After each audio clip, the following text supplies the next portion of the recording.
The attic air hung thick with dust motes dancing in the lone shaft of sunlight. 10-year-old Leo sneezed, waving away the musty scent of forgotten things. His mom, Sarah, rummaged through a box labeled Old Family Stuff, while his dad, Mark, wrestled with the tangled mess of Christmas lights. "Look what I found," Sarah exclaimed, holding up a worn VHS tape. Its label, faded and handwritten, simply read, "Our First Year." Mark squinted. "Huh, I don't remember that one." Curiosity piqued. They headed downstairs to the living room. Leo had never seen a VHS tape before. With a whir and a click, the tape began to play. The screen flickered to life, showing their old living room. Slightly different furniture, a younger, beaming Sarah holding a tiny swaddled infant. A warm wave of nostalgia washed over Sarah and Mark as they watched their younger selves navigating the joys and chaos of new parenthood. But then a creepy unease began to settle in. The camera angles were odd. It wasn't the shaky handheld footage they remembered. Instead, the perspective seemed fixed, often from corners of the room or high up on shelves. It was as if the camera was a silent, unseen observer within their own home. As the tape continued, the feeling intensified. There were shots of them sleeping, the camera positioned at the foot of their bed. Shots of Sarah in the kitchen unaware as the lens slowly zoomed in on her face. Shots of baby Leo in his crib,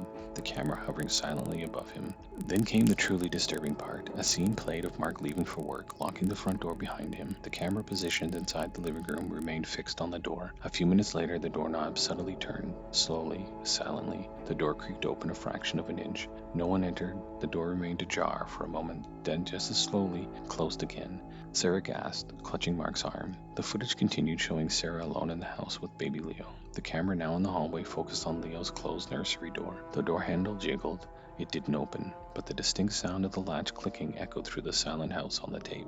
Mark felt a cold dread wash over him. He didn't realize any of this. Sarah looked pale and shaken. Suddenly on the screen, their past selves were in the living room, just like they were now. The camera, positioned in the corner, slowly panned to the window outside in the dim light of what looked like dusk. A figure stood motionless, watching the house. Its features were obscured by shadow, but its gaze felt heavy. The camera on the tape zoomed in on the window. The shadowy figure remained still, its unseen eyes fixed on the house. Then slowly it raised a hand. The screen went black. Silence hung heavy in their living room. Mark fumbled for the VCR's eject button, his hand trembling. He pulled out the tape. Sarah shook her head, her eyes wide with terror. "I don't know. We never filmed anything like that." A sudden creak from upstairs made them all freeze. It sounded like the floorboards in the hallway. Mark slowly rose, his heart pounding in his chest. He glanced at the blank TV screen, the dark rectangle reflecting their terrified faces. The camera on the tape had been inside their locked home, and now something felt like it was inside again. He took a hesitant step towards the stairs, the silence of their home now broken only by their ragged breathing. The old VHS tape lay on the coffee table, a silent, horrifying testament to an unseen presence that had documented their lives from within their own walls, and perhaps still was.